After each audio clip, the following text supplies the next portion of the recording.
folks. Welcome to another episode of Film Study. This is Ken McCusick, and we're back for the offense matchups show in this huge divisional game against the Bills. And joining me, of course, as always, is my co-host, Frazier Tafar. Frazier, how you doing? Doing good, Ken. Glad to be back for the offensive show for the Bills matchup, this divisional game that we've been waiting for a long time. Had a real good defensive show, going over some things like the Bills' inside receivers versus the Ravens' middle of the field coverage, looking for them to shut down Shakir and their tight ends.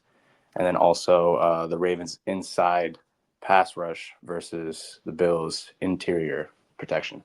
A lot of focus on the inside linebackers in this game and what they'll do to try and contain Allen, to make life difficult for Allen as possible, and to cover some of those receiving threats in the middle of the field, whether they're coming out of bunch formation and causing trouble, as we saw against Kansas City in week 1, or one of the two talented running backs. Ray Davis had a concussion this last game. Not sure if he'll play, but Ty Johnson also had that great reception in the back of the end zone. They present a different level of receiving threat from running back than the Ravens normally face. Also looked, of course, at that IDL matchup for the Ravens and how significant that could be, as the Bills may, particularly in difficult weather, line up and really go heavy against the Ravens, which I actually think plays into the Ravens' favor. We can talk about that at another time. But one of the big things was that it may force Teron Johnson, who had the big interception return, of course, 4 years ago in the divisional game, off the field if the Ravens, well, we'll talk about this a little bit later in the episode. Yep. Anyway, so moving on to the offense for my first matchup, I have the Ravens offensive line versus the Bills defensive line. This is where the game starts, and this is where it's won. I expect the Ravens have the slight advantage right now. The Bills D-line is a little underwhelming, to say the least. They don't have really anybody to break a game like a Chris Jones or a Matt BK. They're really by committee. They still have Von Miller on the edge, but aging Von Miller on top of that.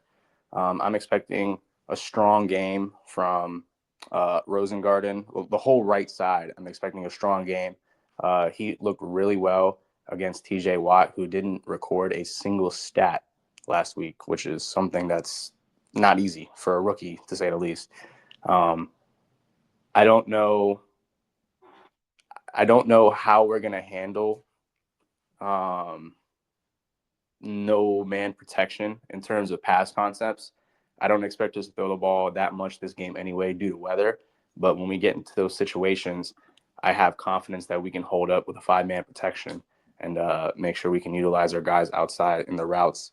But I really want to see this offensive line take control of the game. That would help us win the snap count and keep the defense off the field, meaning Josh Allen off the field as well.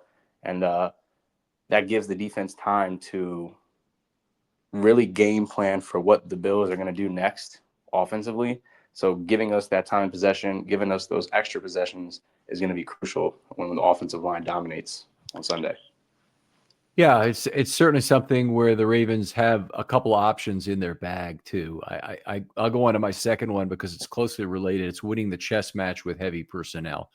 So the Ravens used extraordinarily heavy personnel against the Steelers, for starters. 2.39 tight ends plus fullbacks plus OL6 per play. That's 2.39 of your 5 eligible receivers committed to that instead of being wide receivers.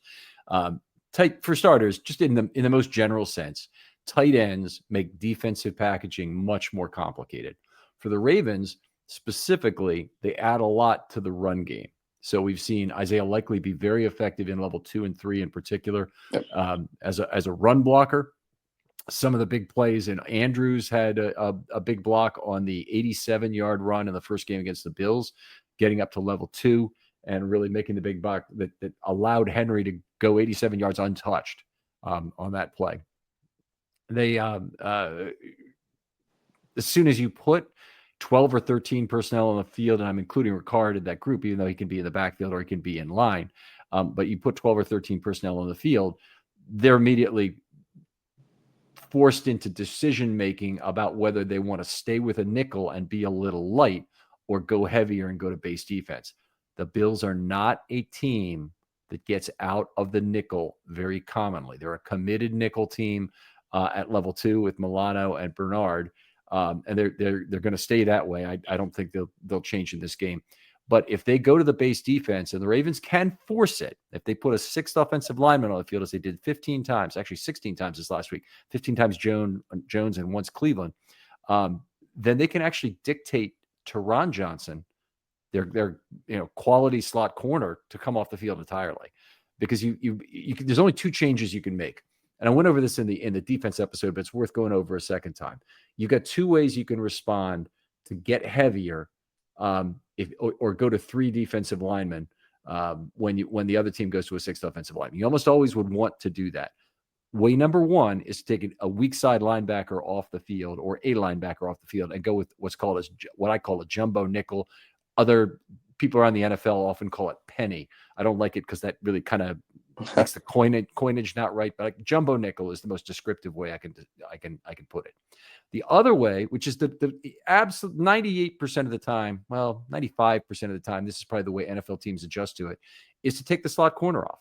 And so if you want to be that guy in your section who can identify defensive changes like that, first down, the team will often be in base defense. If you see one of those big guys waddling off the field and then a slot corner spryly coming on the field, you just notice that one change. You go, oh, they're moving to nickel now. And the people around you, if they're at the 20th percentile of football understanding, will certainly be impressed by you. Anyway, that change is typically one I think the Ravens would love to keep Teron Johnson off the field. I think the Buffalo interior defensive linemen are weaker defensive players. They're not big.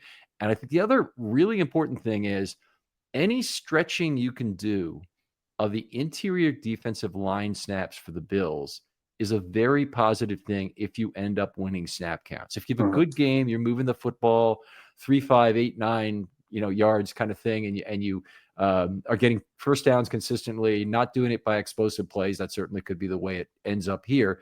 But you're having some nice long drives. It really magnifies that snap count win.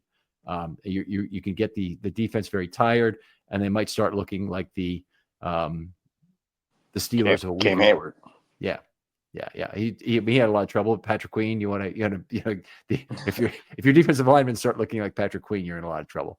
Yeah. But the other component of this, obviously, with the heavy personnel, is that you've got to include absolutely every element that you have in your offensive playbook to be used as a potential run scheme. Okay, so you need to show all the misdirection, and this was a big part of last week's thing. You need to use Keaton Mitchell on the field as a misdirection option from the outside.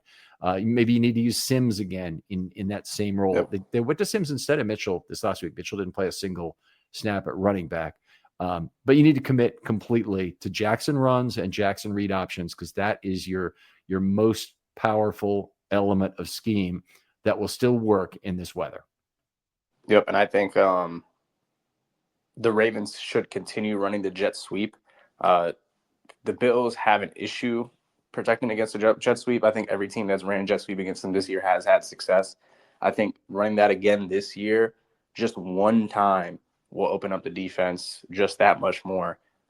Like they already put it on film last week. If they do it again, now the defense is just going to be conscious. And I don't know if the Bills can match up. Like if they keep Teron Johnson on the field when we have 6 offensive linemen, Teron Johnson's a great player, but I don't think. Go ahead. He's overmatched in the run game. I was just gonna ask a simple question about the jet motion here. Given the weather, yep, would you be an under or over at 1.5 for number of jet plays of both sorts, jet toss or jet sweep from a motioning player? Gives or just the motion? No. Oh, hopefully there'll be a lot of motion, because you want that misdirection. But I'm saying actual touches, whether by pass or run on jet. I would say minus 1.5, because one is enough in this weather. I think if Zay Flowers is available, I think then you have the opportunity to run it twice. You can run it with a guy like Sims or Wallace, and then you can run it with a guy like Zay Flowers, or even Bateman, because they're not expecting Bateman to get the ball on these jet sweeps. Giving it to players that aren't expected to get the ball. Like, I feel like if we put Keaton Mitchell in the game, put him in the slot, they're immediately thinking it's going to be a gift to him. So I think if we're able to give it some unexpected personnel looks with the jet sweep, that bodes well for us. Okay, Patrick Ricard, give him the ball. And yeah, let's get Patrick Ricard on a fullback simulated dive. Yeah. All right. Well, I can see that. I think you're right. By the way, on the under at 1.5, I'd probably want 130. I'd probably want to win 130 on 100 bet that they would go at least with 2 plays. But I think it'll be higher than normal because of the weather. Yep. Moving on to my next point, I have the Ravens tendency breakers versus the Bills game plan. I phrase it this way because we all know what the Ravens are going to do come this Sunday. They're going to want to establish the run with Henry. They're going to want to run. And if you can't stop it, Lamar is going to make the play. I want them to be able to have Buffalo on their heels to start the game. Because if you're able to get them discombobulated and their sense of, are they going to call a run or are they going to call a pass? Now the defense literally doesn't know what to do. They're taking false steps on the play fakes. They're not reading the right holes. I think if the Ravens are able to come out and have some good tendency breakers on the first drive, that could set the tone for the rest of the game. A good tendency breaker was like the first matchup against the Steelers where Likely busted wide open up the sidelines, things of that nature. The fake Henry toss right, and we've had multiple different schemes coming out of that bunch formation. I think continuing to work off of our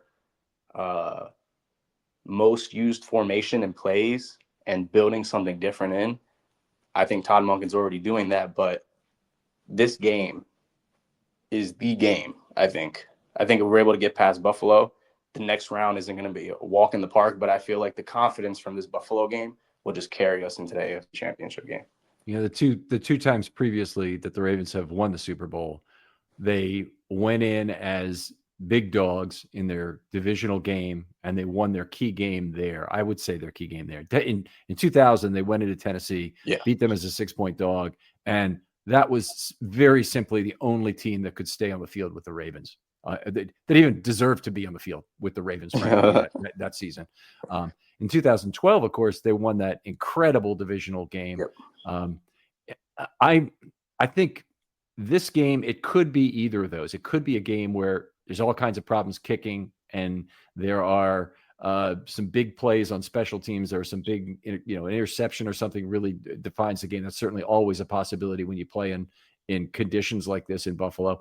Or it could also be a game that's more like the track meet we saw in 2012 in that divisional game where they ran up a lot of score. That game, it's kind of overrated as a track meet because that game had 2 punt and a kickoff return touchdown from Holiday, and it had the otherwise they didn't have as much offense. And an interception return by Corey Graham. Interception return by Corey Graham. That's right. Yeah, he ran that in. Yeah, so it was definitely a combination of things and not all offensive track meeting. Yep. All right. I'll go to my last point here, and that's the Ravens versus themselves. They can't afford to be dragged down by the weather in this game, and it's not an easy thing to ask because Jackson has almost zero experience in cold weather. He's played in 10 games, career at 36 degrees or below. I think the low is 27 in that game in Kansas City. They lost in the rookie year in overtime. Yep. That was when Mahomes had the 4th and 9 completion to Tyreek Hill to extend their drive in regulation that allowed them to tie it. Yeah. The impact of turnovers and flags in a game like this will be magnified tremendously. So if you have penalties and you get in 1st and 20 situations on holding, or you have illegal man downfield, which forces you to replay your 15-yard play, 15-yard gain. It's just magnified in this weather to an unbelievable degree. The Ravens are going to need to pull every trick, as we mentioned in other places, to keep their horizontal game going in the run game. They use every horizontal trick they have. They've got a lot of them. They got counters. They got motion. They've got duo blocking if that's what they want to do, to go to more gap. They've got the ability to use the pistol with Henry and treat it a little bit differently, make Lamar an outside threat. They've got the read option, of course, in terms of all that presents and some of the ways that's worked, obviously, this season. But they've got to also make good use of horizontal space in the passing game, because I don't think they're going to be able to throw the ball down the field a lot with the kind of wind we're expecting. Drew Geyer was on the show on Know Your Foe, and he said, whatever they tell you for wind, it's always 5 miles an hour higher. So if they tell you it's 9 or 14, then it's probably 14 or 19. And that definitely affects wind chill and how cold it's going to feel, which I think is going to be something the Ravens are unfamiliar with. Really didn't like the hearing that they practiced inside yesterday, by the way. And they said the fields were frozen outside. Well, if they think, what's happening in Baltimore right now, where it's, right around freezing, it's 29 to 30 degrees kind of thing. Okay. Yeah. The fields are cold. But that's a lot. Those are balmy conditions relative to what they're going to be playing in on Sunday. Yeah. And I think, I understand your preservations about Lamar Jackson and the cold and him being from South Florida, but I think you might be a little bit too hard on him. Ryan Mink put out a graphic showing, I think, all games that Lamar has played in, I think, sub 36 Fahrenheit. And he's won 8 out of 10. 8-2. And the only 2 losses, like you said, was the one in Kansas City and the one in Buffalo. I think he's shown it to the extent that he can get the job done. And even those 2 games, the Kansas City game, they were neck and neck, and that was his rookie year. And then the Bills game, I mean, we all know what happened then. But I do agree with you. I think I don't want to see – I just want us to make sure we hold on to the ball. That ball gets heavy in the cold. Catching the ball gets harder. Everything is just a little more attention to detail when you're in the cold. So I really don't want to see the ball get on the ground early, especially from a guy like Henry, because I feel like if a guy like Henry fumbles, that really deflates the team. Every time I feel like he's fumbled, it's deflated the team, and the only time he's done it was the Steelers game. And we really couldn't get back on offense on track until like the last drive. But it's going to be crucial that we can control the ball and not give it away against these Bills teams who, against the Broncos, they were able to get a couple turnovers and break the game wide open late in the game. If the Ravens are able to keep the game tight like the Broncos were able to do last week, it could be a different story. Yeah, that's good. I in agreement on that. Frazier, is there anything else you look at in this game that is just it's that X factor that you'd like to see for the Ravens offense? I think it's Isaiah Likely. I think he's the guy that can bust the game wide open. I'm assuming this guy, Teron Johnson, is going to be against Andrews, which would be the smart thing. And I don't know who they're going to – Milano, maybe?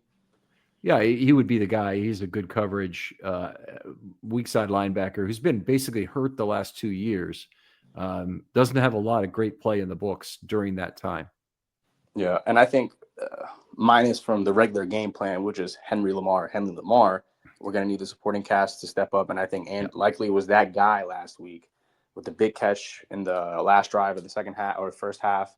And just he's been good in the run game. He's been great in the pass game. His connection with Lamar is almost on Andrews' level. I think if they want to key in on Andrews, they're going to be in a boatload of trouble because it's just going to be a replay at Kansas City to begin the year. Likely he's going to have a breakout game, and we're going to be on our way to the AFC Championship game. Well, I like that choice as a guy who, not a lot of people are picking. I think what he could contribute to the run game could be 35 or 40% of his value in a game like this, where he is outside and getting those good level 2 and level 3 block opportunities. How about you? I like yours actually. I'm not finding the need to come up with a second one. If I wanted to, maybe Tylan Wallace, unexpected hero kind of thing. Wallace has been a good run blocker also. He had a huge play on the Ravens Yeah, it was first and 20, second 20. It was first and 20 right after the holding penalty, and then they immediately got a no, you're right, it was second and 20 after the sack. Exactly. Sack, yeah. So that's a huge play. I mean, second 20 as opposed to first 20 is even a big difference. But then he also had good run blocks in the game, and the Ravens on that drive start off with a sack -10 and still have a 4-play touchdown drive that ends with Henry's 44-yard run. That was really a great retort to that Steelers first touchdown that they scored. So it was the one, I think, where the game seemed again completely sealed at that point. And I think I've been tooting Tylan Wallace's horn all year. I think he's been that guy that we need to step up in that third, fourth receiver role. He's capable. He can make plays. He can make big catch. It was interesting. It was like Nelson Aguilar ran off the sideline for one play and made a big play and then never been seen again. Good to see him make that play. Hands catch, I might add. No double catching on this one. But I think the Ravens have a good formula going in terms of tight end, running back, and receiver mixture. I mean, last week was almost flawless, and we didn't really see any receiver play. Bateman with the big catch and Wallace. And then Aguilar, that's about it. And then we had some sprinkles with Sims and number 6. Anthony Miller. Yeah, one catch by Miller. The drive right before the half where they had the 2 runs for 8 yards for Henry, Steelers call a timeout, basically thinking they might get the ball back and try to force the play call. Both were factors. And then the Ravens drive up the field for a touchdown with 6 different passes to 6 different targets, all being complete, throwing out that spike that was in there to stop the clock. Finishing off with the escape artist and the pass to Hill. That was a thing of utter beauty. Yep. There's not a drive that I'm more fond of that I can think of quickly in Ravens history that meets that. Although if there was one, it might be the 13-run drive also from the same game. That too. The only thing I could think about close to that drive was when the Ravens scored 2 touchdowns in less than 2 minutes against the Browns in 2019 on the last game of the year. Both Andrews.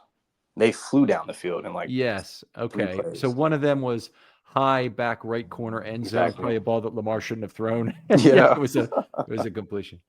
All right. Outstanding stuff, Frazier. Always great doing this show with you. Tell folks where they can talk football with you online. You guys can reach me at Twitter/X at F_Rave8. That's F_RAVE8. Frazier and I will be back next week, we hope, to do a matchups preview for that AFC Championship game. If not, it's been a lot of fun bringing it to you this season. Thanks for listening. Please like and subscribe if you're on YouTube, and otherwise show a friend. For Frazier Tapar, this is Ken McCusick saying goodbye. We'll talk to you next time on Matchups.